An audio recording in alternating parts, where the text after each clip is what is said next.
Good morning, my dear students. Welcome back to our English class. This is your RK sir. Today we are going to start grammar section, which is very important grammar. It's called speech.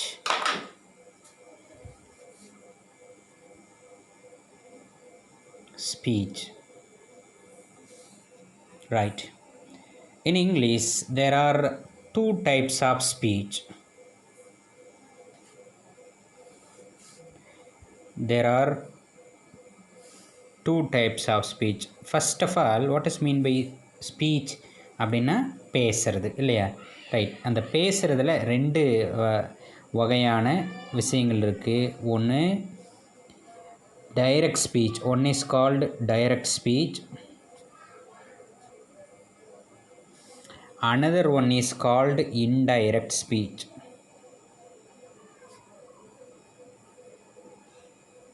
சரி, what is the meaning of this direct speech?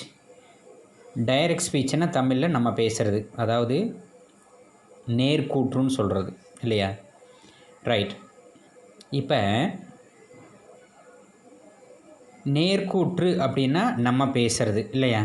சரி, இப்போ நம்ம இந்த reported speech அப்படின்னு நம்ம சொல்கிறோம். இந்த ஸ்பீச்சை தான் நம்ம என்னென்னு சொல்கிறோம் அப்படின்னா கோட்டட் ஸ்பீச்சுன்னு சொல்கிறோம், ரிப்போர்ட்டட் ஸ்பீச்சுன்னு சொல்கிறோம். We have two different types of speech. One is quoted speech, another one is reported speech. This direct speech is also called quoted speech. ஏன்னா அதில் கொட்டேஷன் இருக்கும். என்ன இருக்கும்? கொட்டேஷன். இந்த கொட்டேஷன் இருக்கிறதுனால அதுக்கு பேர் நம்ம என்னென்னு சொல்கிறோம்? கோட்டட் ஸ்பீச்னு சொல்கிறோம். இன்டைரக்ட் ஸ்பீச்சில் கொட்டேஷன் இருக்காது. That is called also called reported speech அப்படின்னு சொல்கிறோம். சரி, எதுக்காக sir? What is the purpose we are learning this speech அப்படின்னா, இப்போ நம்ம ஒரு லெட்டர் ரைட்டிங் எழுதுறதுக்கோ, இல்லை ஒரு எஸ்ஸே ரைட்டிங் எழுதுறதுக்கோ, அல்லது ஒரு ஆர்டிக்கல் ரைட்டிங் எழுதுறதுக்கோ, அல்லது ஒரு ரிப்போர்ட் ரைட்டிங், இந்த மாதிரி எழுதுறதுக்கெல்லாம் நமக்கு இந்த ரைட்டிங் ஸ்கில்லுக்காக நமக்கு என்ன தேவைப்படுதுன்னா, இந்த ஸ்பீச் நமக்கு தேவைப்படுது. So it is very important grammar. So you will be asked 2 marks. இந்த கிராமருக்கு நமக்கு எத்தனை மார்க் இருக்குது? 2 மார்க் இருக்குது அப்படின்றத நம்ம மறந்துடக்கூடாது. சரியா? Right. First of all we are going to see that the definition of direct speech. Direct speech அப்படின்னா என்ன அப்படின்னு சொல்லி பார்ப்போம்.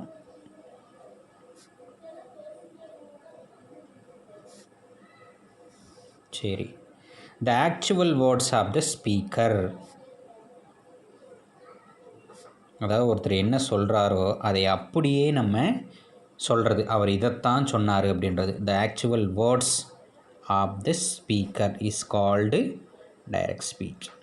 சரி, இப்போ ஸ்பீச்சுனாலே நமக்கு 2 விஷயங்கள் ஞாபகத்துக்கு வருது இல்லையா? சரி, என்னது? பேசுகிறவனை ஒருத்தன், கேட்குறவன் ஒருத்தன்.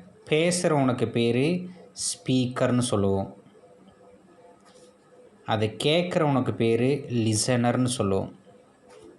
அப்போ ஸ்பீக்கர் பேசக்கூடிய ஆக்சுவல் வேர்ட்ஸை தான் நம்ம என்னென்னு சொல்கிறோம்?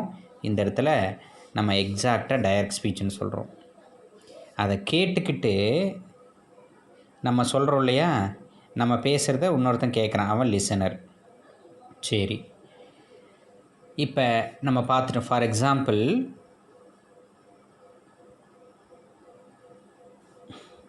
ராஜா said to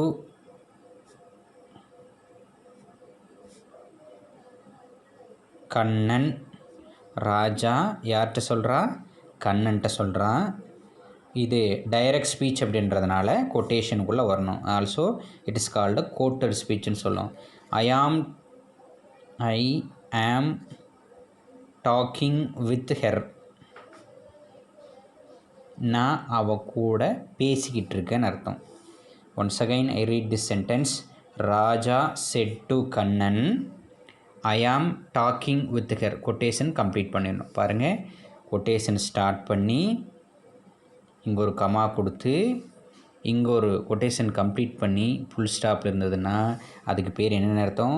that is called direct ஸ்பீச்சுன்னு அர்த்தம். That is call what? Direct speech. சரி, இப்போ இந்த இடத்துல இதை வந்து நம்ம என்ன சொல்கிறோம் அப்படின்னா டைரக்ட் ஸ்பீச்சுன்னு சொல்கிறோம். சரியா?